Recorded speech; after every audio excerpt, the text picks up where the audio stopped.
아멘. 오늘은 본문 출애굽기 30장 22절에서 33절에서 말씀하고 있는 거룩한 관유를 만들라고 하시는 말씀을 통해서 이 시간 우리에게 주시는 하나님의 말씀과 교훈을 함께 나누고자 합니다. 하나님께서는 우리들이 거룩함에 접촉되기를 원하고 계십니다. 마가복음 5장 28절에 보면 12년 동안 혈류증을 앓던 여인이 예수님의 옷을 만지는 순간 그의 몸이 치유되고 회복되는 사건을 기록하고 있습니다. 이는 내가 그의 옷에만 손을 대어도 구원을 얻으리라 하밀러라 그랬습니다. 그리고 오늘 본문 29절에 보면 이런 말씀을 합니다. 그것들을 지성물로 구별하라. 무릇 이것에 접촉하는 것이 거룩하니라 그랬습니다. 하나님의 지성물을 구별해서 그 지성물의 관유에 접촉되는 사람이 거룩해질 것이다 하는 말씀의 내용입니다. 오늘 저와 여러분들은 예수 그리스도 안에, 하나님 안에, 성령 안에 깊이 뿌리를 내리고 하나님으로부터 오는 은혜를 공급받아 살아가는 사람이 되어야 될 것입니다. 특별히 하나님은 이러한 것을 말씀하시면서 거룩한 관유를 만들어서 그것을 상징화시켜 주셨습니다. 25절 하반절에 보면은 이런 말씀이 있습니다. 그것이 거룩한 관유가 될지라 그랬습니다. 거룩한 관유가 되는 것은 곧 하나님의 말씀대로 하는 것, 우리에게 말씀으로 오신 예수 그리스도, 그분이 가장 거룩한 관유이실 것입니다. 우리가 그분에게 마음을 드리고 예수 그리스도 안에 거하고 그분과 동행할 때 우리들은 변화된 그리스도인이 될 수 있을 것입니다. 오늘 본문에 보면 이 관유를 만드는데 드는 재료들이 있습니다. 그 재료들을 이렇게 말합니다. 몰약, 육개, 창포, 계피, 감람, 이러한 것들을 섞어서 거룩한 관유로 만들라 그랬습니다. 여러분, 몰약 하나만 가지고는 이 거룩한 관유가 될 수 없습니다. 이 몰약이 하나님께서 말씀하시는 말씀 속에 섞일 때 그것이 거룩한 관유로 새로 태어나는 것이죠. 육개, 창포, 계피, 감람 각각 자기 고유의 성격과 고유한 향과 고유한 자기만의 개성을 가지고 있습니다. 그것만으로는 안 되고 이것이 하나님의 말씀대로 말씀 안에 들어갈 때 결국 그것이 변해서 새로운 관유로 거듭 태어나게 되는 것이죠. 오늘 예배하는 저와 여러분들 한 명 한 명은 몰약, 계피, 육개, 창포, 감람, 하나님께서 만드신 하나하나 개성 있는, 특징 있는 하나님의 특별한 섭리가 있는, 오늘 여기에 나오는 재질, 재료처럼 특수한 하나님의 목적 가운데 지음받은 사람들이라고 할 수 있겠습니다. 그러나 우리 하나로는 부족하고 우리들이 온전한 그리스도인이 되기 위해서는 예수 그리스도 안에, 말씀 안에 새로 지음받는 것이 필요하다는 것입니다. 몰약이 말씀대로 지음받아 변화될 때 관유로 새로 태어나게 됩니다. 계피도 마찬가지죠. 그 특이한 맛이 말씀대로 섞여서 함께 어우러져 새로 태어날 때 관유로 태어나게 됩니다. 저와 여러분들이 예수 그리스도 안에서 새로 태어날 때 하나님이 쓰시는 거룩한 관유가 될 수 있다는 것입니다. 오늘 예배하는 저와 여러분들이 이 시대에 하나님이 쓰시는 거룩한 관유로 새로 지음받는 하나님의 사람들이 되시기를 주님의 이름으로 축원합니다. 그래서 31절에 보면 그렇게 말씀합니다. 이스라엘 자손에게 고하여 이르기를 이것은 너희 대대로 내게 거룩한 관유니 그랬습니다. 이스라엘 백성들에게 대대로 이것을 규례로 삼아 잊지 않고 이러한 삶을 살아가라는 하나님의 명령과 규례와 말씀입니다. 이것이 이제 성전 안에서 하나님 앞에 쓰임받게 됩니다. 거룩하게 새로 지음받은 관유가 마지막 한 방울까지 하나님의 성소에서 하나님의 영광을 위하여 하나님이 말씀하신 목적대로 쓰임받게 되는 것이다. 오늘 예배하는 우리 모든 주의 백성들이 하나님 안에서 하나님이 만드신 거룩한 관유가 되어 하나님이 원하시는 그 장소에서 마지막 한 방울까지 남기지 않고 쓰임받는 우리 모두가 되기를 주님의 이름으로 축원합니다. 그러면 우리들이 어떻게 쓰임을 받아야 될 것인가?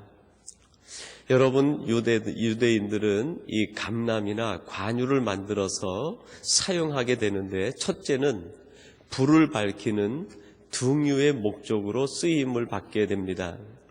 오늘 이 거룩한 관유는 그 첫 번째 목적이 성전 안에서 불을 밝히는데 쓰이게 됩니다. 우리 주님께서 우리를 가리켜서 너희는 세상의 빛이라 말씀하셨습니다. 우리들이 곧 세상에서 어둠을 밝히는 세상의 등유로 사용되어져야 될 것입니다. 칠흑같이 깜깜한 밤에 홀로 빛을 내고 있는 등대를 통해서 파선 직전에 있는 배들이 길을 찾고 안전하게 포구에 이르지 않게 되겠습니까? 저와 여러분들이 칠흑 같은 어두운 세상에서 빛이 되어 방향을 모르는 사람들에게 안전한 포구 예수 그리스도에게까지 인도할 수 있는 진정한 빛으로 여러분들이 등유로 우리의 쓰임을 다할 수 있도록 우리의 기도와 우리의 묵상이 하나님께 연락되기를 주님의 이름으로 축원합니다. 그리고 두 번째 이 기름은 식용으로 사용되기도 했습니다. 여러분, 이 식용으로 사용돼서 그것이 자기를 완전히 태우고 다시 그 누군가에게 들어갔을 때 그에게 생명을 주고 영양을 보급하고 그로 하여금 살찌움이 있게 하지 않습니까?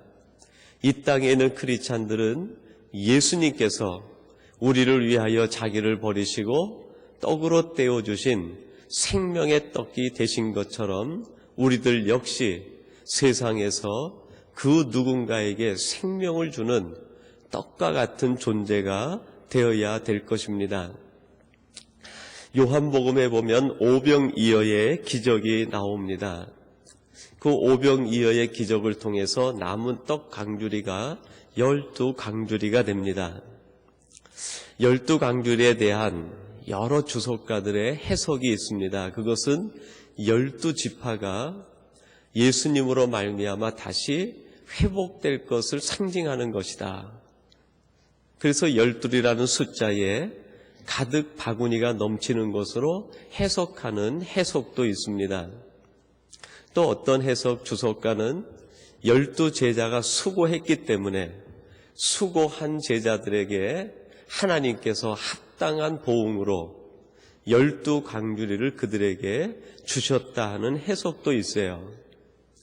또 빵 부스러기를 버리지 말고 다 모으라 했듯이 바로 우리들이 빵 부스러기 같이 약한 존재인데 하나님은 우리들을 한 명 한 명 귀하게 여기셔서 모으고 관리하신다.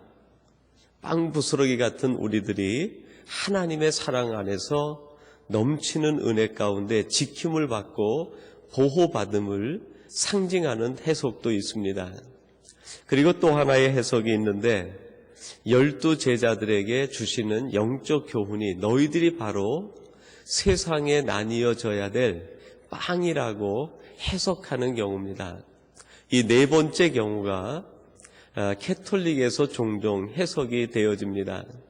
캐톨릭에서는 매번 미사 때마다 예수님의 살을 기념하는 성찬 예전을 하면서 떡을 나누어 줍니다. 바로 예수 그리스도로 말미암아 우리에게 주어진 이 생명의 나눔의 정신을 오병이어의 정신에서도 발견하고 미사 때도 그것을 그들은 기념합니다. 차치하고 그 해석을 우리가 의미 있게 생각한다고 하면 저와 여러분들이 이 세상에서 현존하는 예수 그리스도의 빵을 대신하는 사람들이 바로 우리라는 것입니다. 오늘 예배하는 저와 여러분들이 우리가 있는 곳에서 여러분의 손과 여러분의 발과 여러분의 그 모든 것을 통하여 그 누군가에게 생명이 전달되고 하나님의 기적이 전달되고 여러분을 통해서 오병이어의 역사가 지금도 계속 이 땅의 생명의 역사로 이어지게 되기를 주님의 이름으로 축원합니다.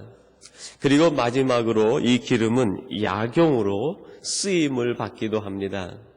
상처를 치료하고 아픔을 치료하는 것이죠. 그래서 야고보서에 보면 너희들이 누가 병들었거든 교회의 장로를 불러서 기름을 붓고 기도하게 하라 하는 내용이 있습니다. 그리고 이스라엘에선 구약에 병든 자에게 기도할 때 이 거룩한 관유를 부어서 기도한 예가 나오기도 합니다. 이 기름은 하나님의 치유의 능력이 있는 성령으로도 상징이 되어지기도 합니다. 여러분들이 거룩한 관유로 새로 지음받는다는 것은 세상의 치유자로 파송되었다는 의미가 담겨 있습니다.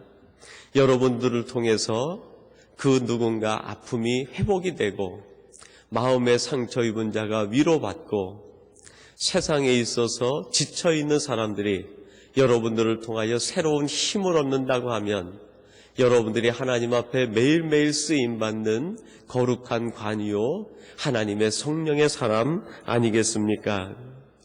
하나님께서는 몰약과 계피, 육계 하나하나로서는 완성될 수 없는 제2의 피조물이 되기 위하여 오늘 모세에게 말씀을 주시고 그 말씀을 거쳐 나올 때 개성 있는 창조물인 이 모든 것들이 하나님의 거룩한 관유로 새로 지음받게 되었습니다.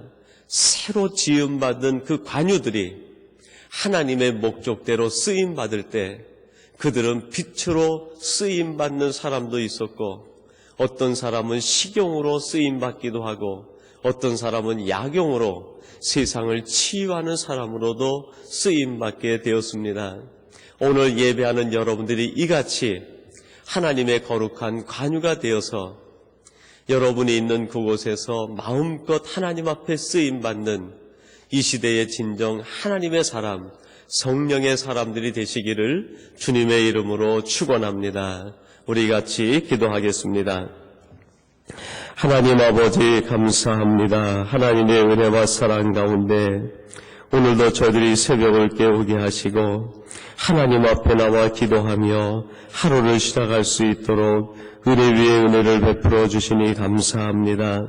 거룩한 관유를 만들라고 하신 아버지 하나님, 저희들이 하나님께서 주신 말씀을 통하여서 다시 새로 지음받는 거룩한 관유가 되듯이 죄인된 저희들이 예수 그리스도를 통하여 이 시대에 하나님이 사용하시는 귀한 믿음의 사람들이 되게 하여 주시옵소서.